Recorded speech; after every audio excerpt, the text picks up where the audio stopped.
Sumainyo ang Panginoon. At sumayo rin. Ang mabuting balita ng Panginoon ayon kay San Lucas. Papuri sa iyo, Panginoon.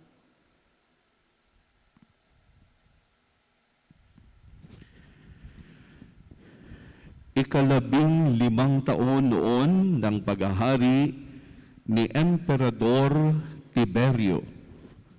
Si Poncio Pilato ang gobernador sa Judea. Si Herodes ang tetrarka sa Galilea. At ang kapatid naman niyang si Felipe sa lupain ng Iturea at Traconite. Si Lisanias ang tetrarka sa Abilinia. Sina Anas at Caifas naman ang mga pinakapulong saserdote noon.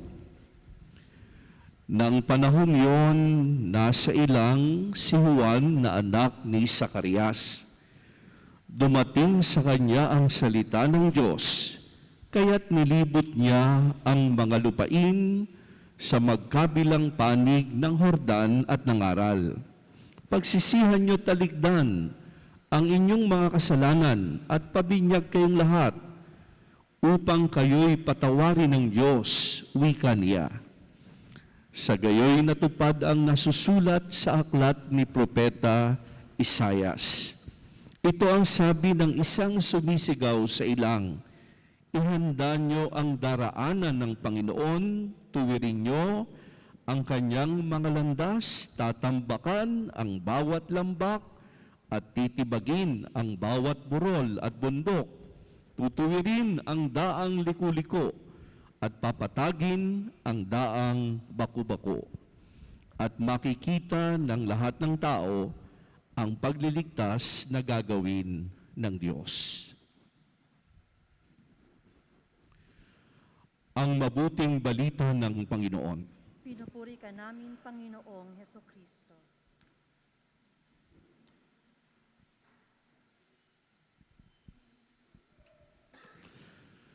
Magandang umaga po sa ating lahat. Good morning. Pakisulyapan ang mga katabi bilang pagbati ng good morning. Ayan.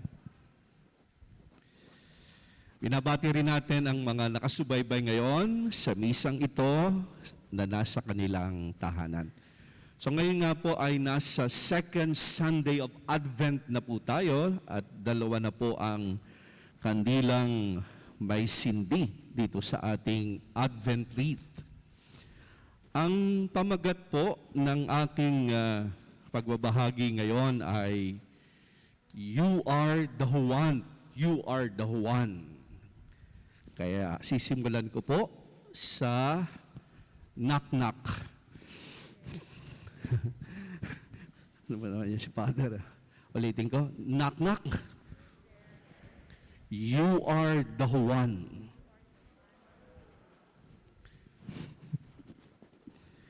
Ladies and gentlemen, the carpenters. You are the one who makes me happy when everything else turns to gray. Tama na? Corny ata si Father ngayon. Ang pamagat nga po ay You are the one. At ang Juan na tinutukoy natin ngayon ay ang central figure of Advent. Walang iba kundi si Juan Bautista, ang naghanda sa dinaanan ng Mesiyas nung siya'y unang dumating, 2,000 taon na ang nakakaraan. Kaya siya ay expert sa paghahanda sa pagdating ng Panginoon. Kaya siya ang the one expert, si John the Baptist. Paano ilalarawan si the Juan? Merong nabasa akong komentaryo, sabi nung may akda, Saint John the Baptist, ito raw si the Juan, could have been a good secretary of the Department of Public Works and Highways. Oo, sabi nung nagbigay ng komentaryo, kung ito'y buhay ngayon, baka magaling tong DPWH secretary. At sabi niya, dahil daw ang gusto ni Juan ay maayos ang daan. Kaya palagay daw niya kung ito'y buhay ngayon ay magaling na DPWH secretary. Kapag nga po kasi napag-uusapan ang DPWH ngayon, nako, puno ng anomalya ang mga proyekto at substandard pa. Hindi na yata tumino itong DPWH. Nung ako po'y umuwi noon sa amin, sa Quezon, meron akong dinadaanan na kalsada. Hindi naman ganong kahabaan ang kalsada. Inayos. Okay naman. Ano po? 3 taon na hindi pa tapos. At grabe yung pasakit sa mga dumaraan. At nang natapos naman po after 3 years, sa awa ng Diyos, natapos din. Nung matapos yung pinakadulo, lubak-lubak na uli yung simula. Ano ba yan? Grabe ano. Pero kung daw itong si Juan, buhay ngayon, the best secretary, the best director. At simple lang naman ang dahilan. Palagay ko, hindi ito corrupt. At ang gusto nga niya ay maayos ang daan. He wanted all crooked ways straightened, valleys filled in, mountains and hills made low, and rough roads smoothened. Kaya ang sigaw niya ay yung propesiya ng propeta Isaias. Tuwirin ang daang liku-liko, patagin ang daang bako-bako.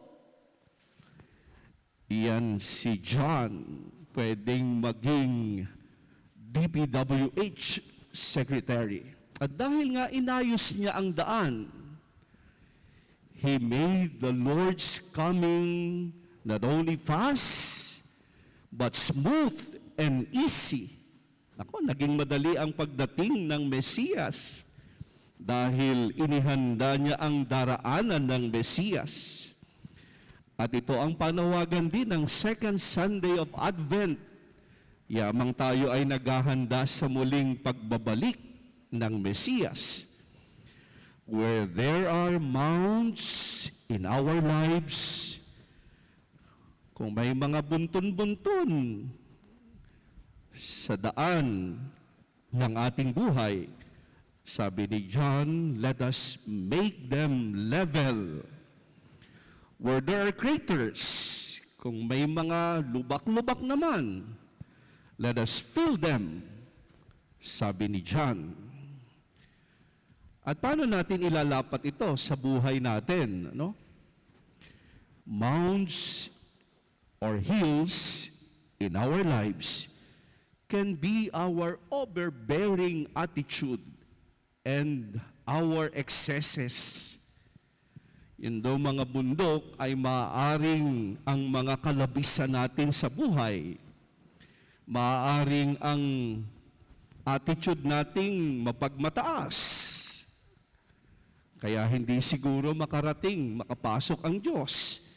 Kasi ang taas-taas ng ating pride, Hindi ko kailangan ng Diyos. Successful ako, pinaghirapan ko ito. Kaya hindi makapasok ang Diyos. Baka ang daming kalabisan, ang daming pagiging mapagmataas. Greaters in our lives are the good we are found lacking. Fill them in. Yun naman daw mga lubak-lubak. Yung mga kabutihang dapat nating ginagawa. Yung mga pagkukulang natin sa buhay, sa pamilya. Ang dami mong pagkukulang sa pamilya, sa iyong hanap buhay, sa iyong ginagawang paglilingkod. Sa Diyos, naku, ang dami mo ng mga pagkukulang. Kahit na nagpandemya, di mo pa rin nabigyan ng pansin ang Diyos.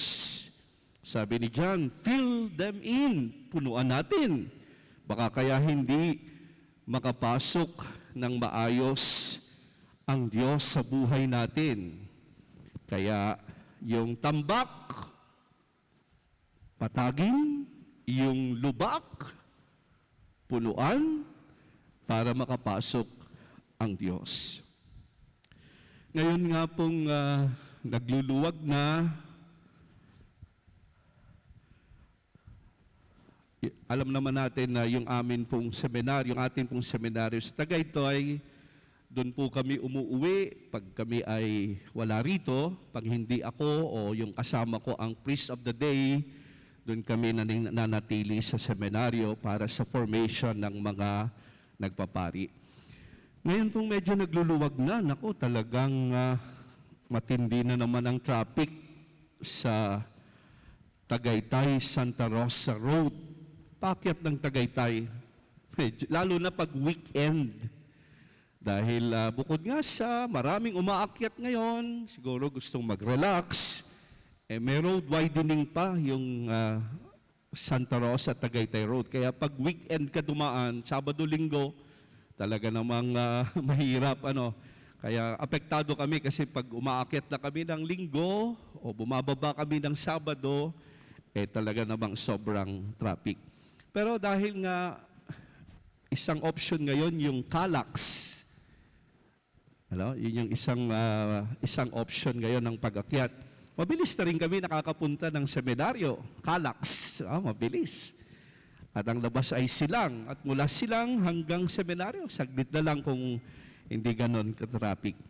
Kaya iba talaga pag may maayos yung daan, Kapag may maayos na daan, at totoo rin ito sa ating buhay spiritual, sa ating ugnayan sa Diyos. Pag maayos ang ugnayan, ang dadaanan, ako talaga naman, ang bilis na nakakapasok ng Diyos. At ikaw naman, maganda rin ang ugnayan sa Diyos kasi walang bunton-bunton at walang mga lubak-lubak. Kaya yan ang sabi ni John, yung kalabisan sa buhay, bawasan. Yun namang lubak-lubak, yung mga pagkukulang natin, dagdagan.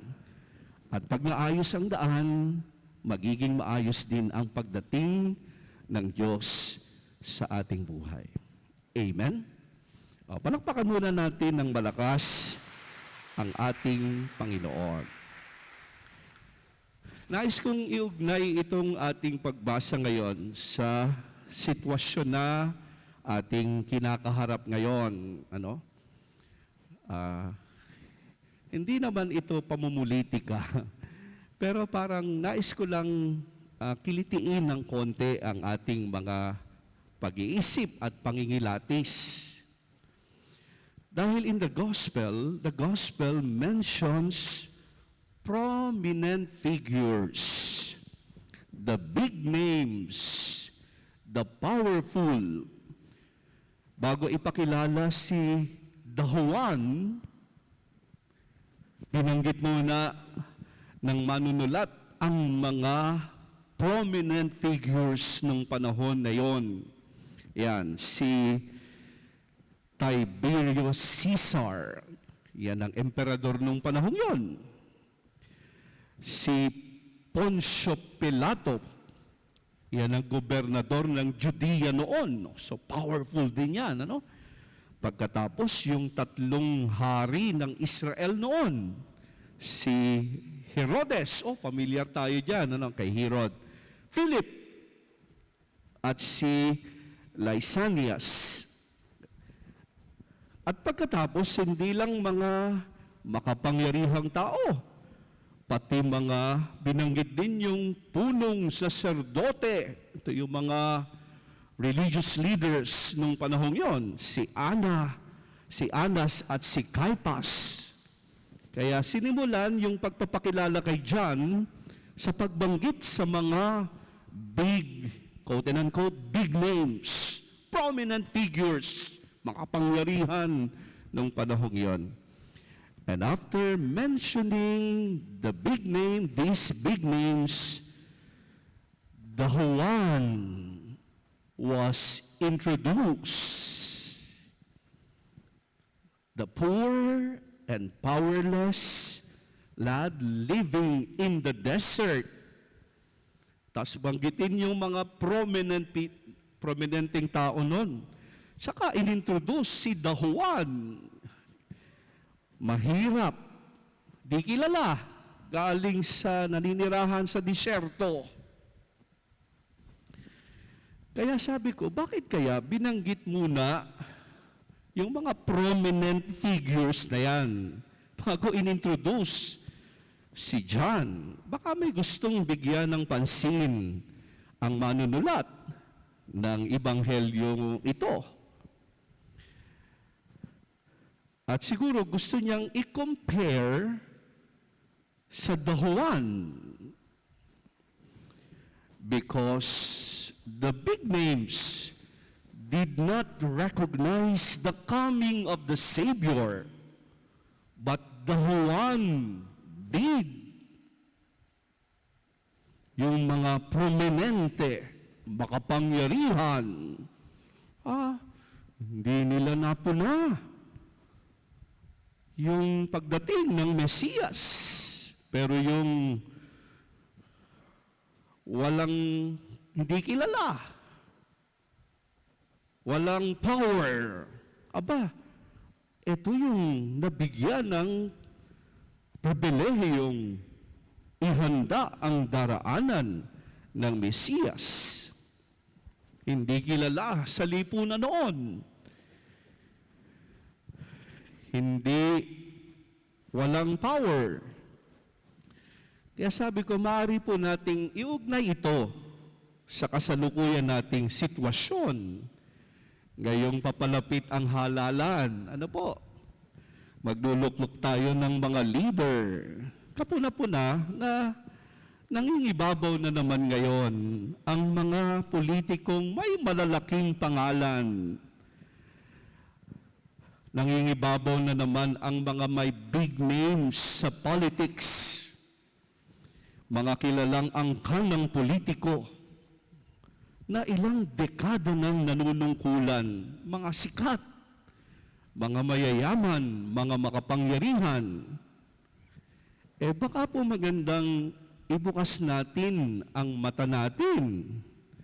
Baka po may isang dahuan na hindi man prominente ay mas karapat-dapat.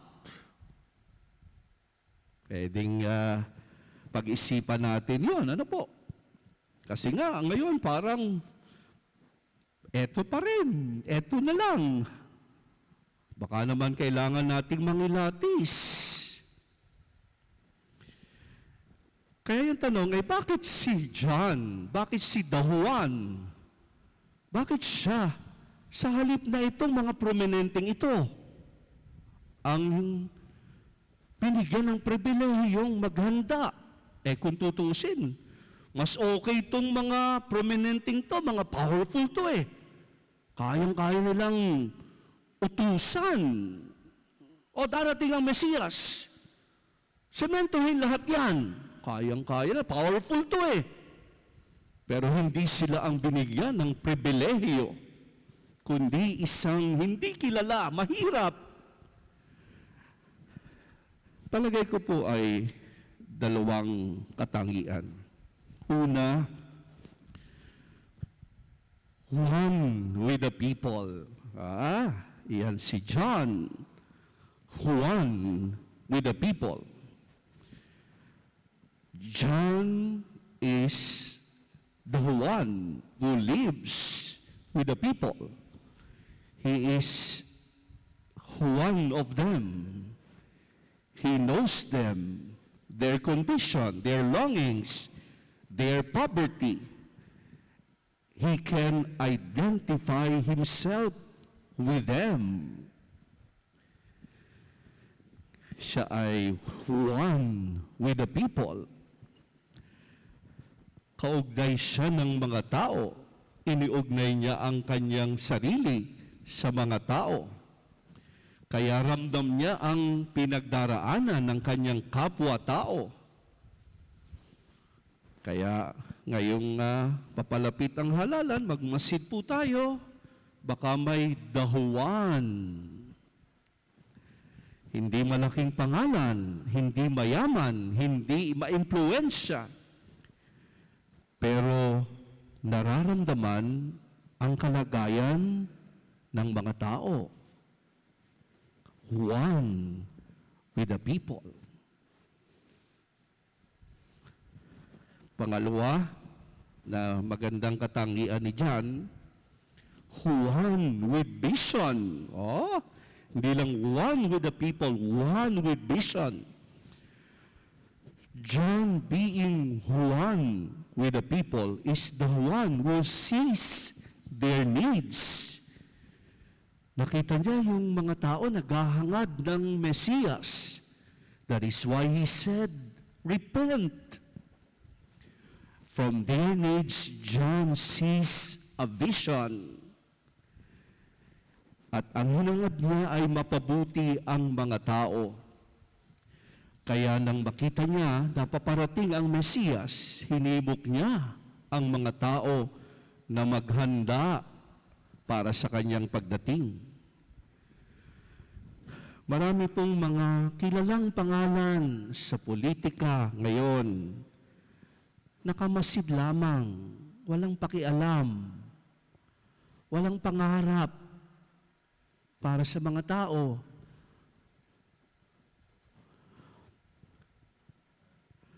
Si John may dalang magandang pangarap. Ihahanda ko ang mga tao sa pagdating ng Mesiyas. At hinimok niya, magbalik loob tayo para sa pagdating ng Mesiyas. Maganda lang pong larawan si Juan. Ngayon nga tayo nangingilatis ng mga leader. Magmasid po tayo. Baka po may ganitong Juan ngayong halalan. Hindi malaking pangalan, hindi mayaman, hindi maimpluwensya, pero may dalang magandang pangarap. At naghahangad na mapabuti ang ating kalagayan. Kaya kilatisin natin mabuti. Baka may dahuan ngayon. May isang artikulo po akong nabasa. Isa daw po sa larawan nating mga Pilipino. Ngayon, na naghahanap tayo ng leader, yung tinatawag sa Ingles na insanity. Insanity. Ano ang kanyang definition ng insanity? Ito raw po ang taong insane, baliw na, insane na. Ito ang kanya, hindi po ito akin, Insanity, sabi niya, is doing the same thing over and over again and expecting different results. Yan daw yung taong may kuliling na. Paulit-ulit mong ginagawa at umaasa ka na pag ginawa mo uli yun, mag-iiba na ang resulta. Sa masakit bang pakinggan, ay katangahan na yun. You do the same thing over and over again and you expect different results. Paano yun? At yun nga ang tawag ng manunulat ay insanity. At oo nga, totoong-totoo rin to pag naghahalal tayo ng leader. Para na daw tayo mga luko-luko. Paulit-ulit ng binoboto dahil kamag-anak natin, kababayan natin, kaprobinsya natin, kahit wala namang ginagawang maganda. Pero ulit-ulit mo pa rin binoboto. Ay, ano ba naman tayo? Paulit-ulit nating binoboto ang pamilya ng politiko na nagpayaman at nagpapayaman lang. At ginagawa ng negosyo ang public service, korporasyon na ng pamilya. At binoboto pa rin natin. Ay, insane. Paulit-ulit nating binoboto kahit na patunayang nagnakaw sa kaba ng bayan. Wala nang pagsisisi. Ay, insane. Paulit-ulit nating sinusuportahan dahil lang inabutan tayo ng 1,000. Diyos ko, insane. Kaya itong linggong ito, panggigising po sa atin. Umaasa tayong magkakaroon ng magandang pagbabago. Pero ginagawa lang naman ng paulit-ulit. At sa ginagawa po natin ito, hindi po tayo biktima ng maling pamamalakad.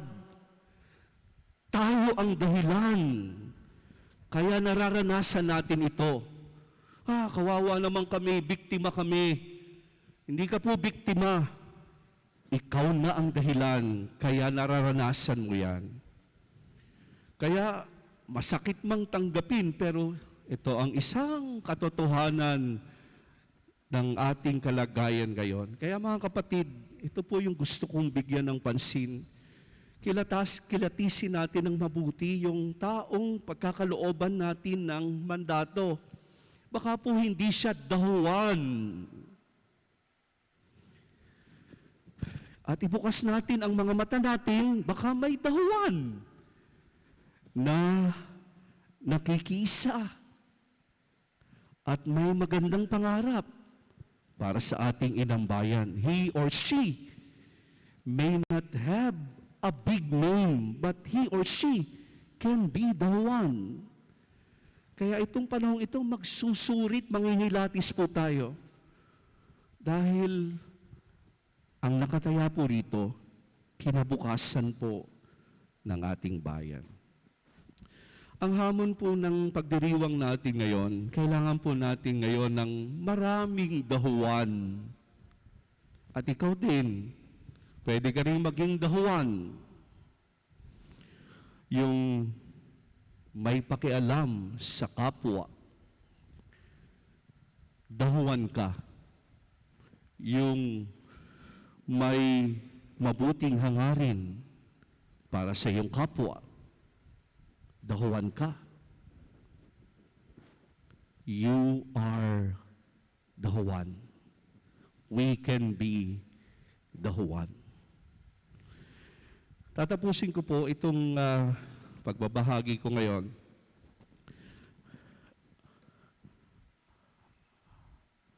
Ay, nawala na ako sa aking outline. Nadala ng emosyon si Father. Tapusin ko po. Kahapon po, ako'y papunta dun sa kaibigan kong pari at 26 sacerdotal anniversary. Kaya may dala akong pansit at barbecue ni Tita Doy para dalhan si Father. Nang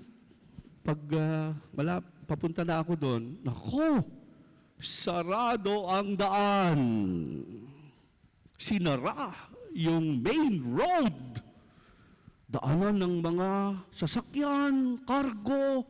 Hala, sinara. 4 o'clock ng hapon. Talagang mainit ang ulo. Paano?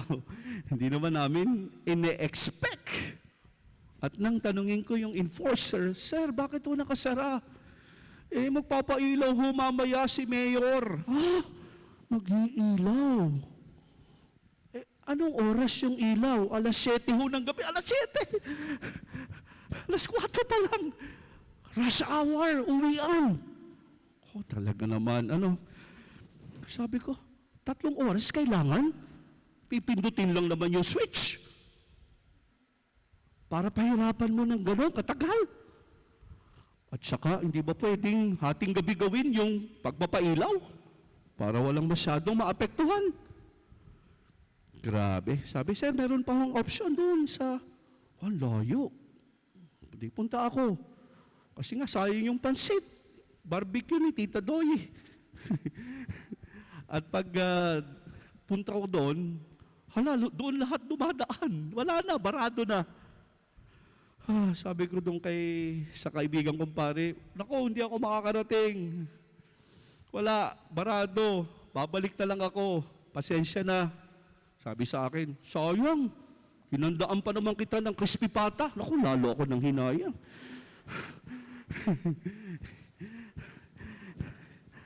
At iintindihin mo na lang na eleksyon na. Kailangan na ng media mileage. Talagang ngayon, hihinga ka na lang sa mga nakikita mo. At magre-reklamo, Hindi ka po biktima, ikaw ang dahilan. Kasi hindi ka pumipili ng dahuan. May magandang pangarap at may pakialam sa mga tao. At sana naman sa mga maluluklok, sana maging dahuan ka naman para yung awit ng The Carpenters ay umakma sa iyo.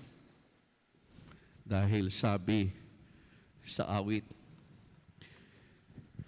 You are one of the few things worth remembering. Para sito natin yan, si Father. And since it's all true, how could anyone mean more to me than you? Alam mo, pag dahuan ka, nako, hindi ka makakalimutan. And you will mean more to us dahil you are one with the people. You are one with vision. Amen.